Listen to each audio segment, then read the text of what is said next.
I have a friend who has 3 to 5,000 XRP spread across Coinbase and Cold Wallet. When does he get an LLC? When to move from Coinbase? I would keep anything on Coinbase. Again, Coinbase or any other exchange, I like Uphold, and there's a few others that do a good job of custody for people that I don't think are going to go bankrupt anytime soon. So that's not my issue with them. My only potential concern with Coinbase and the other exchanges, when there is a situation with Tether and Bitcoin, and they need liquidity to be able to facilitate transfers on their exchange. I mean, Shane Ellis gave you the Shane Ellis theory where Bitfinex goes illiquid and they use XRP in the interim, and voila, it moves to $589 because of the demand just on their exchange. My concern is that's their XRP. If your XRP is on their exchange, it is their XRP. It is not an FBO account like we provide at Digital Wealth Partners, inside institutional custody, segregated, bankruptcy remote. It's none of those things, okay? It may be segregated. There are a few people out there that do segregated and a few people that do have small amounts of insurance on stuff. Bankruptcy remote, unless you're working on the institutional side, which some do have it, Anyway, if you got 3 to 5,000 XRP, you're not on that side. And not to poo-poo on anybody, I'm just keeping it real. I would get it off there,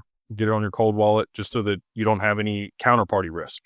You still have your own risk at that point, right? Like you have radical responsibility. There's no recourse. There's no insurance on your cold wallet. I would get it off the exchange. I'd get it on the cold wallet. If you don't feel comfortable having it all in one place, maybe have 2 cold wallets. Zaman is a hot wallet, but it's secure. I like We'd say. I like his products. I think that they're doing a good job. They are charging fees now for larger transactions on there. They got to make money somehow. So I get that. It didn't used to be that way though. So anyway, I would get it off of Coinbase. If it were me, that's what I would do. If you want to sell some later, you move it back on there. You got an account. Right. And then for the LLC, again, once you get to somewhere between $50,000 and $80,000 in total portfolio value in crypto, that's where things start to make sense on the cost to benefit. Less than that, you're going to be better suited, just continue to dollar cost average and spend $2,000 on that versus the LLC.